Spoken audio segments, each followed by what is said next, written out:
नमस्कार दर्शक बंधु रुचिकर खाद्य आपण समस्त को स्वागत। आज आम प्रस्तुत करबा ढाबा स्टाइल कोबी मटर मसाला। बहुत ही टेस्टी आउ सहज रेसिपी। एबे शीत दिने प्रचुर परिमाण रे कोबी आउ मटर मिलुची, तेबे एही रेसिपी को निश्चित भाव में ट्राए करिवे। तेबे चलंतु शिखिने बाहार प्रस्तुति प्रणाली। कोबी मटर मसाला बनैबा पई मु दुईटी मीडियम साइज रो कोबी नै जाईची, जहा को मु एई भली भाव में काटी नैची। वर्तमान काटिकी रखिथिबा फूलकोबी रे गोटे पिंच हळदी गुंड और गोटे पिंच लंका गुंड देकी भल भाव में मैरिनेट करिनेबा। वर्तमान देखंतु मु हळदी आउ लंका गुंड को भल भाव में कोबी सहित मिक्स करि देइछि। वर्तमान गोटे कड़ाई गरम करिकी सेथिरे गोटे बड़ चामच तेल देबा। तेल भल भाव में गरम हो गला परे सेथिरे मैरिनेट करिकी रखिथिबा कोबी को पकेइबा। बेसी नुहे 3 रु 4 मिनिट फ्राए करिबा, जा फल रे कोबी ऊपर गोटे क्रस्ट आसीजिबो आ कोबी मसला कला बेले बा तरकारी कला बेले बिल्कुल भी भांगीबनी। देखंतु 3 रु 4 मिनिट फ्राए कला परे कोबी ऊपर गोटे बढ़िया कलर आसी जाइछि, गोटे बढ़िया क्रस्ट आसी जाइछि। वर्तमान एटा हेई गलानी, एहा को एबे गोटे प्लेट रे काढी दबा। कोबी को काढी सारला परे सेही सेम कड़ी रे ही 2 बड़ चामच तेल ऐड करिबा। तेल भल भाव में गरम हो गला परे सेतिरे किछि गोटा मसला ऐड करिबा। गोटा मसला रे मु नेछि आधा चामच जीरा, आधा चामच दरदरा करी कुटिकी रखिथिबा धनिया, गोटे तेजपत्र, 2टा सुखिला लंका और 2-3टी लवंग। वर्तमान एटा को भल भाव में फ्राए करि नेबा। देखंतु गोटा मसला भल भाव में फ्राए हो गलानी। वर्तमान एथरे मु ऐड करिबी गोटे बड़ साइज रो प्याज को काटिकी रखिछि, ताहाको मु ऐड करि देली। वर्तमान एथिरे मु ऐड करिबी 4-5टी रसुण, जहा को मु चॉप करी काटी देइछि, गोटे इंच रो अदा, जहा को मु लंबा लंबा करी काटी नेछि। वर्तमान एहा को भल भाव में फ्राए करि नेबा। वर्तमान अदा रसुण और प्याज भल भाव में फ्राए हला भितरे आमे गोटे मसला प्रस्तुत करि नेबा। मसला पई मु नेछि 2 चामच धनिया गुंड, गोटे चामच जीरा गुंड, आधा चामच काश्मीरी लंका गुंड, आधा चामच राग लंका गुंड और आधा चामच हळदी गुंड। मसला रे पानी ऐड करिकी गोटे बहलिया मिश्रण प्रस्तुत करिनेबा। एभली भाव में मसला रे पानी देकी यूज कले मसला पोड़ीबार संभावना न थाए। जदि आमे डायरेक्ट यूज करदेबा ताहेले मसलाटा पोड़ी जाई थाए। वर्तमान मसलार मिश्रणटा प्रस्तुत हो गलानी। एहा को एबे आमे भाजी हेउथिबा प्याज रे ऐड करिनेबा। एबे मसला को भल भाव में फ्राए करिनेबा। 3 रु 4 मिनिट भल भाव में फ्राए करिबा।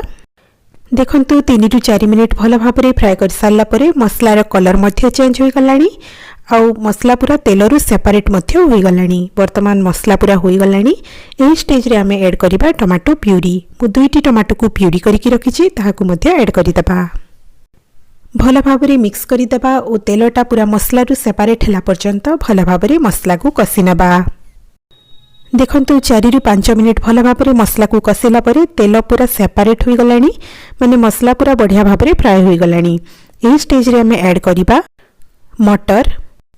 जदि आपण फ्रेश मटर नउथिबे ताहेले ताकू टिके बॉयल करिकि ऐड करिवे, आ जदि फ्रोजन मटर नउथिबे ताहेले आपण ताकू सेमिति ही यूज करिवे। वर्तमान देखंतु मु मटर पकेला परे एथिरे ऐड करिबी स्वाद अनुसार लूण ऐड कर सारला परे भल भाव में मिक्स करि नबा। गोटे लीड कवर करिकि 2 मिनिट पई छाड़ी दबा। देखंतु पाखापाखी 2 मिनिट हो गलानी। लीड टी को काढी नबा ओ भल भाव में मिक्स करि दबा। वर्तमान एथिरे ऐड कर दबा किछि कसूरी मेथी। कसूरी मेथी ऐड करिबा द्वारा टेस्टटा बहुत ही बढ़ी जाय थाए। कसूरी मेथी ऐड करिकि भल भाव में मिक्स करि नबा। वर्तमान मु एथिरे ऐड करिबी 2 चामच दही। दही ऐड करिबा द्वारा सबु मसला को दही बैलेंस करिवो आ तार टेस्टटा बहुत ही बढ़िया आसीबो।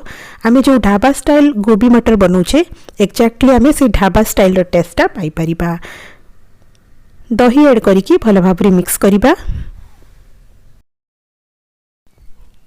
एबे गोटे लीड कवर करिनबा और 2 मिनिट कुक हेबा पई छाड़ी दबा।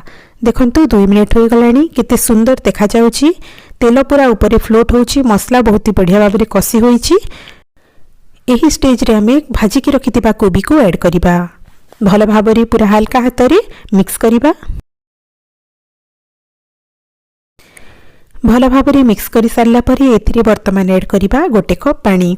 ध्यान रखिए गरम पानी ही ऐड करेंगे, ठंडा पानी बिल्कुल भी ऐड करेंगे। गरम पानी देवा द्वारा टेस्टा बहुत ही बढ़ी जाए। तेरे गरम पानी ही ऐड करवा, भल भाव मिक्स करनेबा।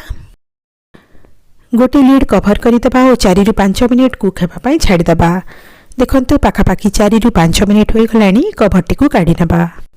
भल भाव मिक्स करदेबा। देखंतु झोल मध्य बढ़िया से सुखी जाइछि। जेहेतु एटा कोबी मटर मसला, एथिरे बेसी झोल रहिबनी, बहुत ही बढ़िया होइछि।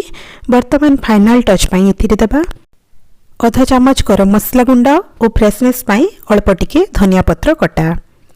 भल भाव मिक्स करदेबा। भल भाव मिक्स करदेबा। देखंतु बहुत ही बढ़िया, बहुत ही टेस्टी ढाबा स्टाइल कोबी मटर मसला प्रस्तुत हो जाइछि। आपण माने मध्य एई भली भाबरे घरे थरे निश्चित भाबरे ट्राई करंतु। केमिति हेला मते कमेंट करी निश्चित भाबे जणांतु। चैनल रे नुआ थिले चैनल टी को सब्सक्राइब करि नियंतु। तेबे देखा आउ गोटे यमी रेसिपी सहित सेते बेले जाय रहुछि। नमस्कार।